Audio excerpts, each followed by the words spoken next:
Matematik tahun 3, muka surat 6. Banding nombor. Aktiviti 1. Soalan 1. Warnakan jawapan yang betul. Soalan A. 937 lebih besar atau lebih kecil daripada 1021. Jawapannya adalah lebih kecil. Yang ini lebih kecil daripada yang ini. Soalan B.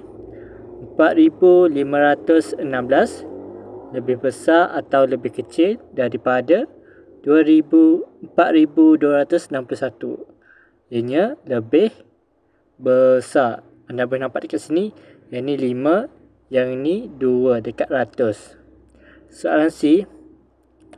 8201 lebih besar atau lebih kecil daripada 8300. Ianya lebih kecil. Yang ini 2 dekat ratus, yang ini 3. Jadi yang ini lebih besar. Jadi jawapannya adalah 8201 lebih kecil daripada 8300. Soalan D.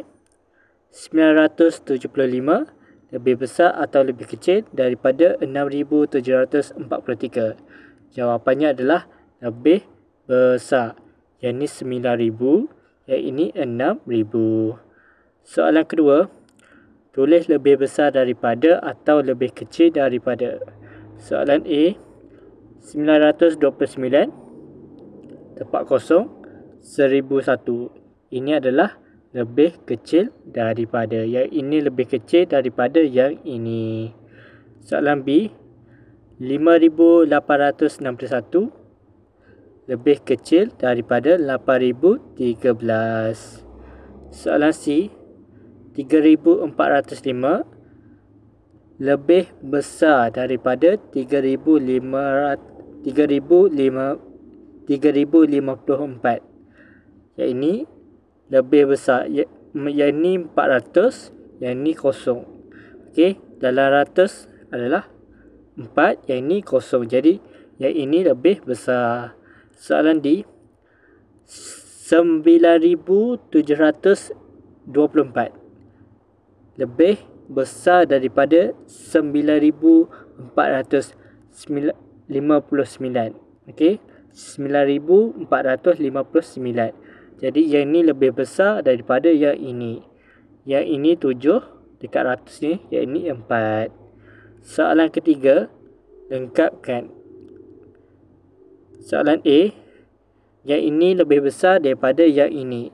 Jadi kita letakkan nilai yang ini, iaitu 331